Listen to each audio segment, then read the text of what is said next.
everyone. Who Feeds Bangalore is an exploration into the different forces that shape how the city of Bangalore eats. It's a participatory research project fueled by strong doses of curiosity and collective community thinking and doing to get a clearer idea of the people who feed Bangalore. At Science Gallery's exhibition Phytopia, we will dive into Bengaluru, exploring the relationship the city has with plants through a 2-day workshop that includes conversations, a bit of cooking, and creating. Thank you for joining us today.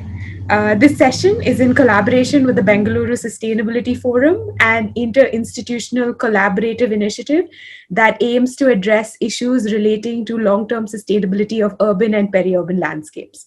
So before we get started, some general housekeeping.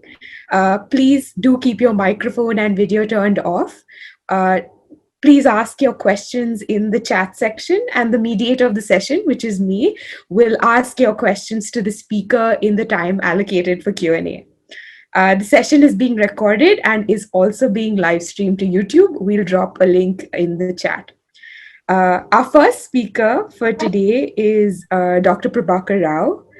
Dr. Rao has been a seed keeper for over 25 years, collecting indigenous native vegetable seeds that are on the brink of extinction.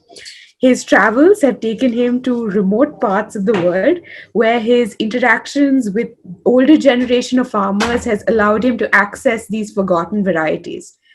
Today, Dr. Rao will talk to us about the city's indigenous seeds, edible plant biodiversity, why it's now disappearing, and what we can do to preserve our future. Here, over to Dr. Rao for Tales from a Seed Keeper. Thank you so much, Elizabeth. And I thank Bangalore Sustainability Forum for giving me this opportunity to kick off this wonderful event, Phytopia. And let me just do a quick screen share for you, because there is an infographic that I find especially powerful. And this is actually something that set me off on the journey that I am on right now. And if you look at this particular infographic, it basically tells us what happened to our vegetables. A century ago, and this data collected somewhere in the beginning of the 1900s, just look at what was there. And this is just for a small section of vegetables, and this is essentially in the United States. Because this research was done, but it's not very different across the world. Just look at it. If you went to the market in 1900, you would find 288 types of beets, 544 types of cabbages, 307 types of sweet corn. You've got 408 varieties of peas. You've got 463 varieties of radishes, 408 varieties of tomatoes, 285 varieties of cucumbers, and the list goes on. But in 1983, when a survey was done, you can see how much we had lost. This is 1983. If I do that research in 2020, I tell you, this is going to be even more shocking.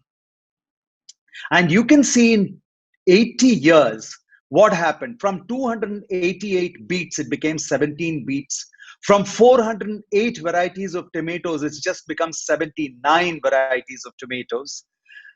Lettuces, if we take, from 497 varieties of lettuces, there are just 36.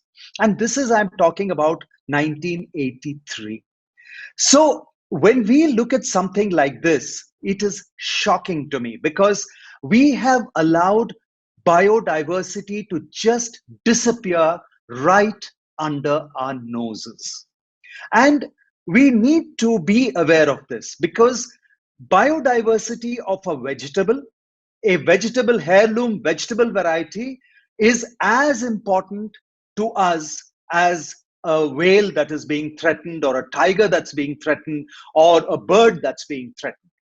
While our media-driven society makes so much of noise about things that are visible. Okay, save the tiger campaign, save a bird campaign, save the whale campaign, save whatever. So many campaigns, but never have you heard about Bindi Bachao campaign. Have you heard about anybody say, let's save the okra or let's save the tomato? We don't hear about this because we just let it happen under the radar. When we go to the market, there are vegetables, so we buy them and we bring them, and we think that everything is hunky dory because there is no campaign to save vegetables. We just feel that everything is okay because if something was wrong, it would have been all over the headlines, right? But it's not. But the real fact is, vegetable biodiversity has been at an all-time low. It's like disappearing, and it's disappearing so fast that it's simply frightening. The reason why we should save vegetables is not just because they are beautiful, they are tasty, they are extremely easy to grow, they adapt to various environments and climate changes, but because they represent our heritage as well. So many of our culinary dishes are based on specific vegetables. And because those vegetables are not there in the market today, people don't cook those dishes anymore. We have lost connection to our own culinary heritage. And therefore, in this short presentation, what I would like to just bring to your awareness is, be aware that we are losing vegetables at an alarming rate.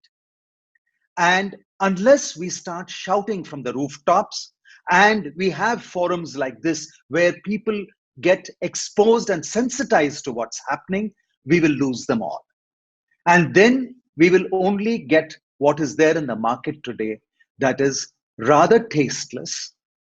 It just looks very nice. It looks very fresh, very uniform, very shiny, very polished, and it's loaded with pesticide residues. That's all we'll be left with. Yeah. So a little quick glimpse into why this has happened over the past 100 years. Not even 100 years. I'm talking about something like the past 70 years. What happened was, let me do a little bit of screen share here again so that I take you through the story of our seed keepers. Now, for thousands of years, say 10,000 years, if that is what the age of agriculture on this planet is, for 10,000 years, the farmers were the keepers of seed. Seeds belong to all of humanity. Seeds were meant to be shared with everybody, and it was a common cultural resource across the planet. No single company or entity ever owned seed. Not even the farmers owned seed. It was a gift from nature that through millions of years of evolution provided to the human population, and this was considered a common property for all mankind. Then comes the Green Revolution, where we start developing high yielding agriculture. Yeah, high-tech agriculture, and then we start developing varieties which respond to fertilizers. And those fertilizer responsive varieties then grow very fast, but they're inherently very weak, because they are like a baby that's grown on formula food. Yeah, one little cold and the baby falls sick. Same thing with these hybrids and the GMO varieties of vegetables. They may look very nice, the plant, but it is so susceptible to all kinds of diseases. So then you spray pesticides, you spray insecticides, you spray nematicides, you spray weedicides, pack that whole produce with toxic residues and make them nice and shiny and polished. And then the people's acceptance of food in the market is now dictated by what looks very, very glossy, what doesn't have a single insect in it, a single dent in it, a single spot on it, what looks very lush and very, very nice to hold, touch. That's all that our criteria are today when we go buy vegetables. Whereas probably the healthiest vegetable will be the one that doesn't look too good, probably has one or two insects in it. If the vegetable is good for the insect, it's good for you too. That means it does not have toxic pesticide residues in it. Yeah. And something that doesn't look uniform. Nature never creates anything uniform. Even you take every human being in this population, we are different. That's what nature wants. It needs diversity, but we want to mass produce uniform food. Yeah. So because the green revolution and the industrial agriculture happened, somebody decided that seeds should be made in such a way that the farmer cannot make seeds himself. That came the hybrid revolution, hybrid wheat revolution, hybrid rice revolution, hybrid corn revolution, soya revolution. And today, any vegetable seed that you will buy in the market from the companies is either GMO or it is hybrid only. You do not get heirloom vegetable seeds if you go to the shop in the market, because the companies have completely taken over the trade of seed, and they make seeds where the farmer is compelled to buy seeds every season. He has to go back and buy new seeds, because from the hybrid seed you cannot make seed. Yeah, because every seed that you plant will be of a different type of plant and you can't grow a crop from that. Okay, so this is what happened. And I got interested in this when I was being an architect. I traveled the world and took me to very remote parts of the world. I used to be the personal designer for His Highness the Aga Khan at one point, and he has projects all over the world. And it took me to very remote areas where I used to go and meet the old farmers, the older generation of farmers, talk to them, speak to them about the old varieties that are not seen anymore. And a few of them would be gracious enough to trust me with a small portion of their seed. And that's how my journey into seed keeping began. When I came back to India in 2011, I then started testing about 560 varieties of seeds that I had collected, largely from India, but also across the world. And then when I put them all together and started stabilizing them genetically and ecologically and environmentally, and made sure that they multiplied, produced the seeds which farmers could make seeds from seeds, or home gardeners could make seeds from seeds, then I stabilized. And roughly today I have maybe around 200 varieties of vegetables, which I am happy to say are still safe in this planet. And my biggest strength is urban gardeners with whom I share these seeds. They multiply, they share it with their friends and whatever. And somewhere in this planet, these seeds are still there. And they are beautiful seeds. Like if you just see the collection, and this is just the tip of the iceberg. These are all beans, various kinds of beans. And I've got so many varieties of beans, and each of them tasty. You know, most of these beans, you can actually eat them raw in a salad. You can just slice them, put them in a salad, and you can eat them raw. They are so delicious. Look at the kind of tomatoes, like this one, which looks like a grape. You've got something that looks like a small bulb. And I have got more than 27 varieties of tomatoes on my website right now. Each of them has its own flavor, it's got its own texture, it's got its own taste, it's got its own use. Some are for sauces, some are for chutneys, some are for cooking, some are for salads. I mean, it's just unbelievable. Okras, have you seen varieties of okras, like the purple okra? You've got this one which it looks like nature took a paintbrush and painted it. You've got this which is called the Star of David, because if you cut it, it looks like the six-pointed star. You've got this white one. You've got this spineless one. I've got a one from Kerala which is called the elephant's tusk. It really looks like an elephant tusk. It's a huge okra. Various types of basils, and you've got these bottle gourds and lettuces and courgettes and various types of squashes. I mean, the list goes on, you know. You've got just so much happening. And one of the things that I realized was Karnataka has a huge tradition. And this is a book that I stumbled upon called Super Shastra, and it was written by Mangarasa the third, and it was in 1508. It was basically culinary cooking in the royal court. We also have the Bhojana Katuhala, which was in 1670 AD, and Shiva Tattva Ratnakara in 1700. Now, the reason why I'm talking about these books is because when you go through the recipes in these books, this is our culinary heritage. You know, most of the varieties of vegetables that we eat today, like the tomatoes and the cauliflowers and the cabbages, these came in much later. These were brought in by the European traders, and then we adapted them and we started growing these vegetables. Otherwise, the traditional vegetables, which are listed in these books, these vegetables are nowhere to be seen in the market today. And I have just taken the example of just two such vegetables, which from the book, and tried to make a little bit of a recipe, which is literally a transliteration to suit the way we read recipes today. And one is this plant, which is called the Gunta Barangi in Kannada. Its scientific name is Clerodendron serratum. And it is actually till recently, till urbanization started to eat up our surrounds, this was actually a seasonal plant which grew during the monsoon period. Actually, right now, if I go out just about 15 minutes from where I stay, I'm at the junction of Nice Road and Kanakpura Road, and if I walk up 15 minutes, I will find hordes of these plants that are in flower, exactly like this photograph which I have taken. And you will see this plant all over the place.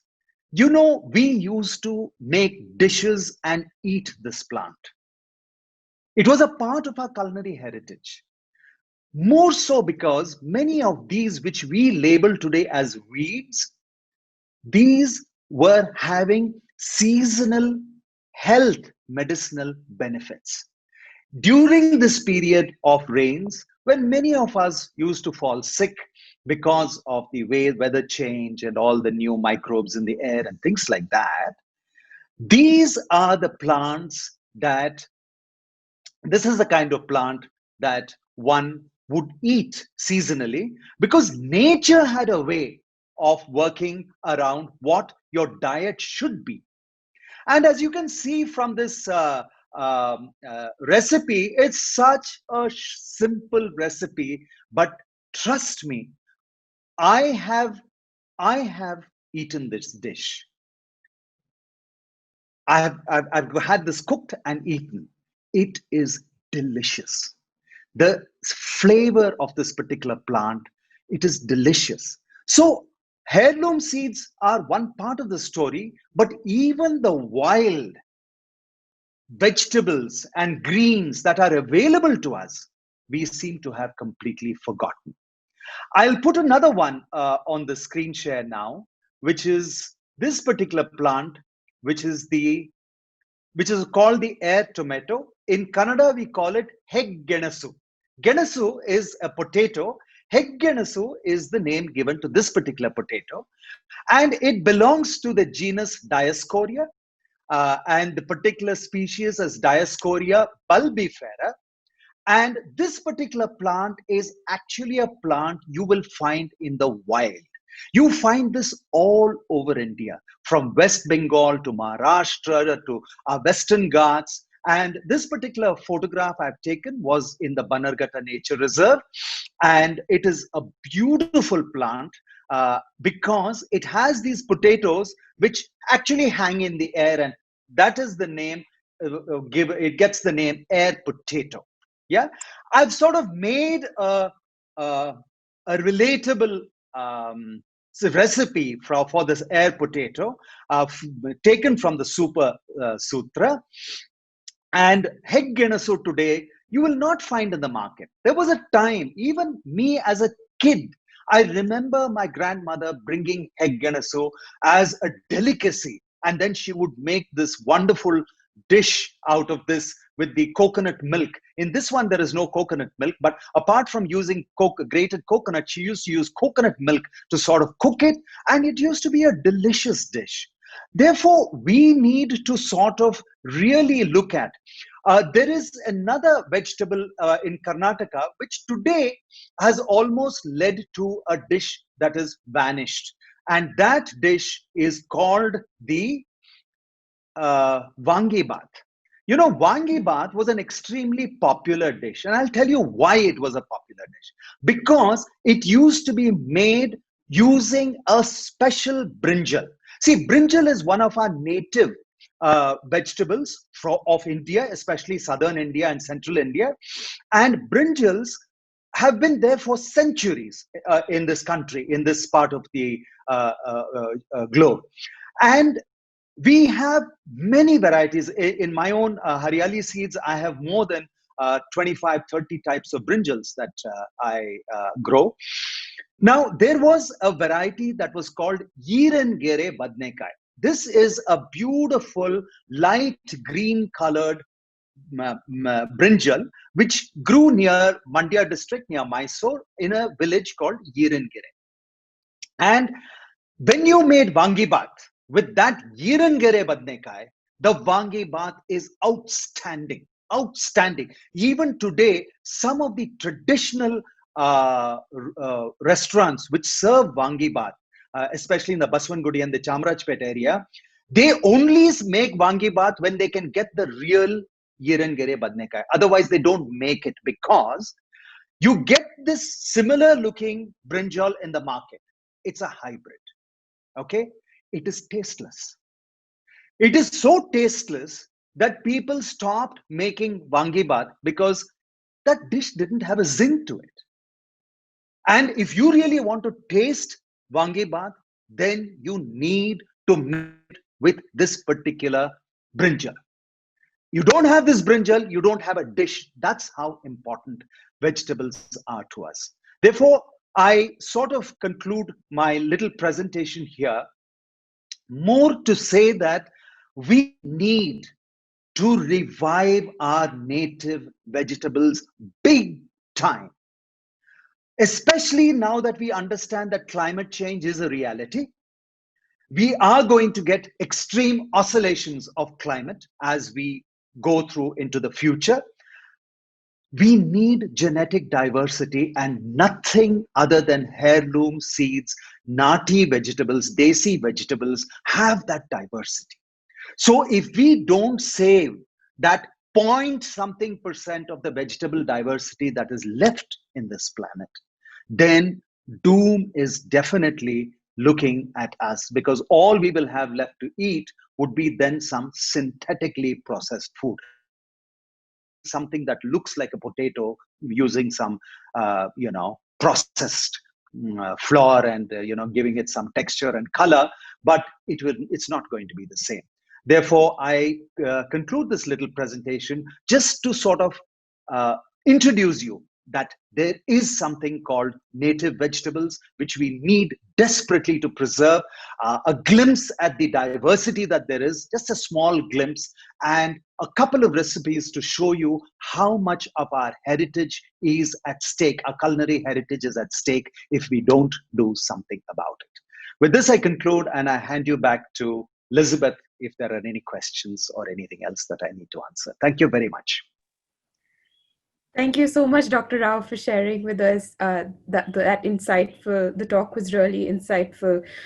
We do, just for some people who have joined us recently, if you have any questions, please do put them in the chat, and we will ask them to Dr. Rao. So Dr. Rao, the first question, actually one of the questions that I had was, how do you say, we've seen the deep interlinkage between our culinary heritage and between our seeds and what is grown, and how one obviously influences the other. Since these vegetables that you've talked about no longer are available in the market, how do you recommend us to go about either saving these seeds or eating them, tasting them, buying them? How can we start ourselves as consumers to look to buy and to recreate these dishes and to actually taste our biodiversity that was once around us? Right. So my biggest supporters are the urban gardeners, because when they grow these indigenous varieties, you have these purple okras, and you've got this speckled swan gourds, and you've got these wonderful tomatoes that look like a grape and things like that. First of all, it is a social mileage for my urban gardeners, to be honest. They post it on Instagram, they put it on Facebook, 1,000 likes here and there. First it creates a buzz. So first thing that happens is that people come to know about it. And secondly, when you talk to a person on the road and say, do something for sustainable development goals of the United Nations, he has no clue what you're talking about. But if you tell him, if you grow this seed, make seeds from this and share it with your friends, you have contributed to one of the SDGs, which relate to biodiversity. He connects to that. So to me, I believe urban gardeners should grow as far as possible indigenous varieties, make it a kind of a campaign where we say we are going to promote only the indigenous varieties, because these indigenous varieties are so hardy, so easy to grow. And therefore, when you grow them, you don't have to use pesticides, you don't have to use fertilizers. They grow so lush, they are so tasty. So once that awareness is created, then I will start reaching out to the farmers, because a demand has been created. Now the farmers can fill in that gap of supply. Right now, the farmers, if they grow it, they don't have a demand market, a captive market. But once the urban consumers create that demand, farmers will come in, and then we can heave a sigh of relief, because we know that then it's a sustainable cycle to keep these varieties in place. Thank you, Dr. Rao. R and Monojit are asking, ask the state and central governments and agriculture institutes, do they have projects around saving indigenous seeds? And also looking at not only loss of biodiversity, could you tell us a little bit about nutritional loss as well? Oh, yes. Nutritional loss is huge. For example, let me give you the story of Sona Moti. Sona Moti is a name given to a wheat that was revived by the Art of Living Foundation. The name was given by Sri Ravi Shankar himself, because it looks like a round pearl and it's golden in color. And it is a wheat that has been grown in India for 2,000 years. Okay? For 2,000 years, this wheat has been grown. It is the only wheat which has got folic acid in it, and all its nutritional parameters are at least 1.5 to 3x, 3 times any other hybrid or other improved wheat variety that you grow. But the fact is, it is also low glycemic, and it is very low in gluten. So people who are diabetic or who have allergies to gluten, they find a tremendous benefit. Now, when we revived this variety through the Art of Living network, the farmers were paid 75 rupees for a kilo of this wheat. Today, wheat, hardly you get 20 rupees. Farmers got 75 rupees because we directly linked them to customers. Customers were very happy because they got the most incredible wheat. And then the farmers were happy because they got 3 times the price which they would normally get. Now, could this have been done by the government? Probably yes. But I believe now is the time when I think we need to take these things into our hands as citizens of the country, because yes, we have seed banks. ICRISAT, for example, has got a wonderful seed bank, but it's all sitting there with the scientists. Where is it in the public? Now, today something happens and we lose that germplasm. It's gone. It is something of a scientific novelty that is kept somewhere by the scientists. But it has to hit mainstream. If my Irangere Badnekai is no more in the market, I really don't care as a citizen whether it is sitting in some university seed bank or not. I want it there in my pot, in my balcony, and I want to pluck 2 of those brinjals and make wangi bath and enjoy it with my family. So I think it is now time for urbanites to take this, urban gardeners and urban enthusiasts to take it in our own hands. Whatever biodiversity is left, let's bring it mainstream. Thank you. Definitely. And you're talking about us as like an urban revival of our biodiversity. We've seen in our urban food system, players like Zomato and Swiggy have a lot of urban consumers eat. Restaurants in Bangalore to use these varieties, considering Swiggy and Zomato seem to be extremely popular in our city. Yes. So it will happen. But for that, what needs to happen is farmers will have to start growing these in quantity. Yeah. So then you can have a supply chain which then feeds into the eateries and the restaurants. The dishes get cooked and the urbanites will order on Swiggy and things like that. We are not there, and that is why I am so afraid, because we are at a tipping point. If we as urbanites don't push this, it's going to roll back and everything is going to disappear. And that's why I am so afraid that unless we take this in our hands and start creating awareness amongst the public that there are these vegetables and we need to start talking about them, promoting them, growing them first in our gardens, and then we can get it into the supply chain and through Swiggy, etc. Thank you. Ritesh asks, are there books that we can use to find out about these indigenous varieties? And again, Amrita asks as well, are there any other books we can refer to identify and create these veggies and dishes? Oh, yes. Samay Tupar, that is Meenakshi Ammal's book that was published in 1951. I think Elizabeth knows a lot about it because she and her colleagues have worked with this. I think that's an excellent starting point. And there are so many vegetables in that particular book which are very difficult to find today, and in fact I am actually in the process of now setting up a exclusive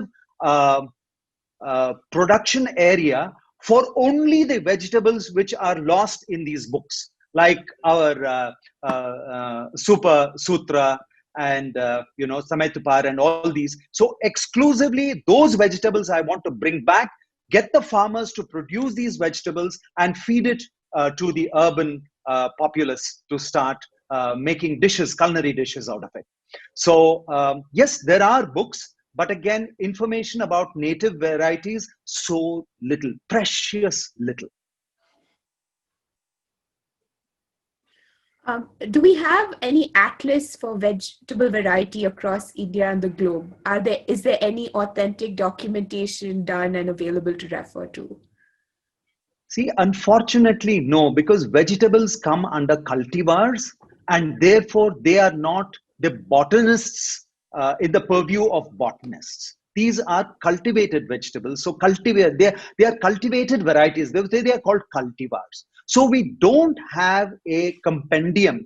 And this is a problem anywhere across the world. If you go to my website, you will hear something called Mount Vesuvius tomato. Now, did I bring that from Italy? No. It was found in Chhattisgarh, but the nearest name that I could find which looked like this tomato was that Mount Vesuvius tomato. Therefore, I put that name as Mount Vesuvius. We do not even have a nomenclature that is standard across the globe. And this is really one of my biggest pain points, because how do I have variety called Meghalaya orange pumpkin. Why is it Meghalaya orange pumpkin? Because I found it there.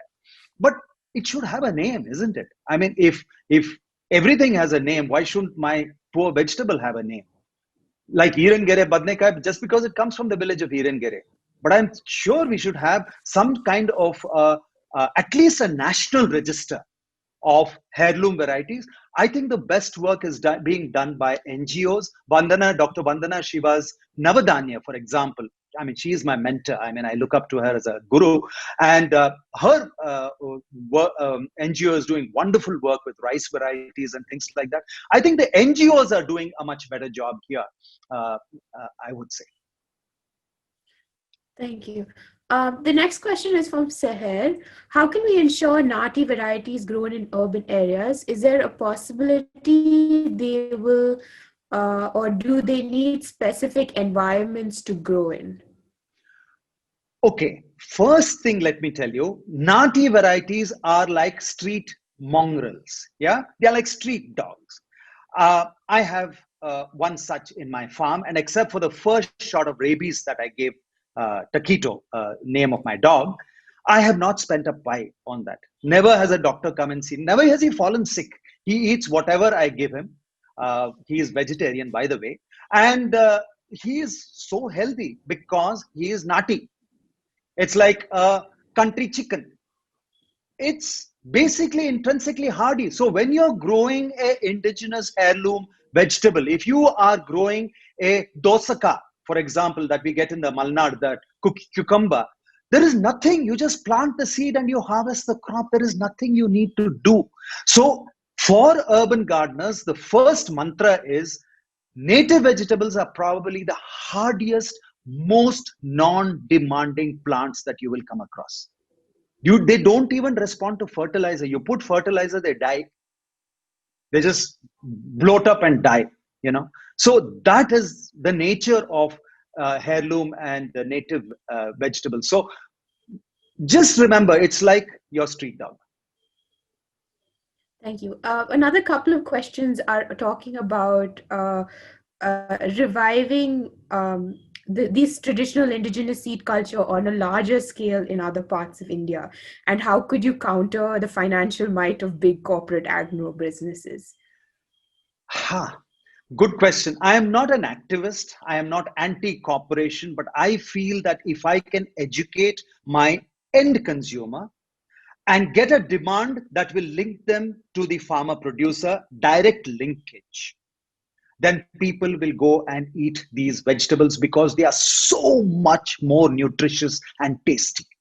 And if that linkage is strong, then the corporates will die on their own accord. I don't think we can ever take on the corporates. I think it's a futile exercise to even think that way. I don't think that way. But I think we need to think of an alternative connecting linkage between farmers who grow these vegetables and the urban who asks for these vegetables. My Sona Moti, for example, this April, even before it was harvested, it was completely sold out. It was completely sold out.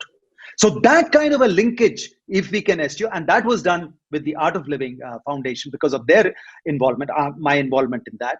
But if I can develop strong linkages like that, I don't really have to worry about the corporates. Thank you.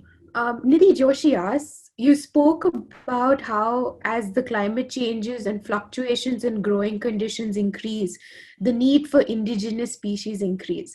What are your thoughts about combining technological solutions of hydroponics or electronic monitoring of growing conditions to supplement the strength of indigenous species? So, indigenous varieties, like for example, let me talk to you about some of the lettuces that I have in Haryali. Okay, these are wonderful lettuces. They are all open pollinated. The best thing about it is if you take seed from Haryali one time, Haryali seeds one time, you never buy the seed again from Haryali because you can make your own seed. This is the fundamental of open pollinated indigenous varieties. You are the owner of the seed and you can do what you want with the seed. Nobody can question. Okay, this is the fundamental principle. So if we take, for example, heirloom lettuces, they are so much more nutritious. Okay, they are so resistant to diseases and pests. I never have to worry about spraying any kind of pest repellent on my plants because the pests don't come to it. Yeah, it is very lush, it's very tasty, but the pests don't prefer that. They prefer something else. Yeah, but that's another story. Now, would you want to use, for example, you have a small plot of land in the heart of the city, and you want to put up a little greenhouse, you want to do some technology driven production of these heirlooms. I think you've got a gold mine sitting there. I think you've got a gold mine. What can be more better farm to table experience than harvesting something in the city and then giving it to you at home? I mean, to me, I think it'll be a win-win. And I do believe that these are the kind of disruptors we need today in the urban populace, where the urbanites start to grow food to feed the city, not wait for something to come from 200 kilometers away. Talking a little more about quality of vegetables, Rini asks, usually people believe shopping from Nature's Basket or Food Hall is the best quality they can get. Where do you think we can get an actual know-how of what quality produce is and where can we get it from? So generally, there are supply chains who brand organic vegetables. It's always pricier, and that's the only way you think in your mind it's good quality because you're paying through your nose. And if you think that something you have to pay through your nose, then it must be organic, it must be chemical free. The reality is so different today. We had in Art of Living, uh, we took the vegetables from 7 mandis around Bangalore, like Yalahanka and Madiwala and Sarakyan. 7 mandis. We took vegetables, sent it to CFTRI in Mysore to analyze for pesticide residues. The results are horrific. There is more than 3,000 times the permissible MRL, the maximum residual limit of these pesticide residues. It is horrific. And what was alarming was some of these vegetables were taken from the supermarkets which had labeled them organic. You not only paid through your nose, but you ate the same poison. Really, if you ask me, even if you have one pot in your balcony, start. The moment you start growing something and you start tasting it, you will move heaven and earth to find chemical free food. And to do that, the best answer is using native varieties. Thank you very much, sir. I think with that, we'd wrap up with your encouragement to, on our own, start looking, finding, searching, and growing our own food to understand our own culture, our own community, and our own biodiversity. Thank you so much, everyone who has tuned into this session. Thank you, Dr. Rao, for your time and for your knowledge and expertise. If anyone wants to buy some indigenous seeds or learn more about it, you can visit Dr. Prabhakar Rao's website, haryaliseeds.com, which is Anusha has put it in the chat as well. I would recommend to look at the Science Gallery exhibition, Phytopia, which is incredible, which has a lot more conversation about seeds, biodiversity, lots of talks and activities happening there as well.